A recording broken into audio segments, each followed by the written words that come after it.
illusions that I was capable of such a toss, especially now that the horseshoe I was hefting felt heavier than the bicycle I often had to lift over the curb to chain in place.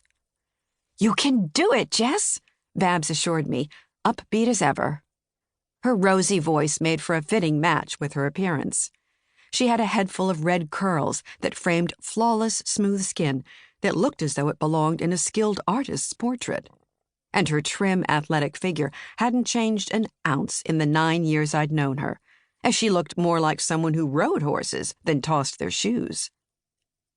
I eyed the stake, which seemed to be farther away than 40 feet. The horseshoe, which weighed all of 2.5 pounds, made me list to the side on which I was holding it.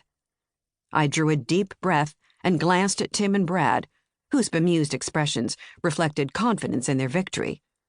Then I closed my eyes, opened them, focused on the stake, and pitched the horseshoe, which caught the final rays of sun as it sailed through the air. To my delight, the harsh sound of the horseshoe clanging against the iron stake rang in my ears. "It's a ringer, Jess!" Babs yelled. "You tossed a ringer! We won!" I guess it was my day after all. Tim gave me a hug. Brad, a sour expression on his weathered face, mumbled congratulations and walked away. "Wait till I tell Hal," Babs bubbled. "Where is he?" I fell in behind Babs in search of her husband. As we approached the sprawling New England-style house, we passed my dear friend Dr. Seth Hazlitt, who'd driven me to the gathering. People in town wonder why I've never learned to drive a car and trust my bicycle to get around, and look askance at me for having taken flying lessons and earning my private pilot's license. I'm not sure that I can adequately explain why I have a license to fly, but not one that allows me to drive, and I've given up trying to figure it out myself. I guess one of the great things about Cabot Cove is you don't need a car to get around, much less a plane. I also hadn't needed either when I spent much of my time at the Manhattan apartment I seldom visited these days. "Anything you'd like to say to Babs and Hal?" Eve Simpson said, approaching with her cannon still in her grasp. "I'm making a video for their anniversary." I'd forgotten it was coming up. Making a video with what? She held up her camera. "This." "I thought you said video." "I did," Eve said, shooting me the kind of stare adults aim at 10-year-olds. "This records video, too, on a memory card," she added, popping it from its slot. "See?" I watched Eve slide the tiny thing back in. "What should I say?" She positioned herself before me. "Whatever comes to mind. You and Seth are the last ones I need to get."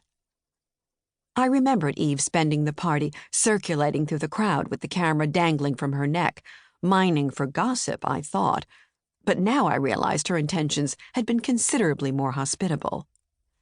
"Ready whenever you are," I said. "Just start whenever you're ready." I smiled and plunged right in. "Congratulations, Hal and Babs. I feel like I've known you forever, and I guess I have, at least since you moved to Cabot Cove. I watched your beautiful daughter Alyssa grow up, and can only hope you've dissuaded her from becoming a writer. On the chance you haven't, my offer to serve as mentor still stands, so long as I don't have to teach her how to drive." I stopped and moved my gaze from the camera to Eve. "How was that?" "Perfect." "Ready to leave, Jessica?" Seth asked, coming up from behind me.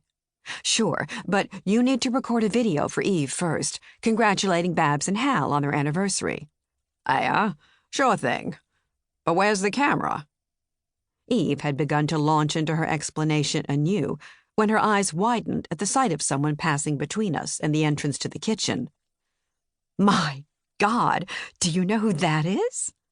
I followed her gaze to a youngish man striding toward the outdoor bar with an empty drink glass. "I can't say that I do." "It's Deacon Westhausen, for God's sake." The name rang a bell, but it took me a moment to realize the source of Eve's excitement. "Well, of course, the tech giant," I said, watching as Westhausen was intercepted by a trio of party guests en route to the bar. "Tech giant? That's putting it mildly. The man's Steve Jobs, Elon Musk, and Richard Branson all rolled into one."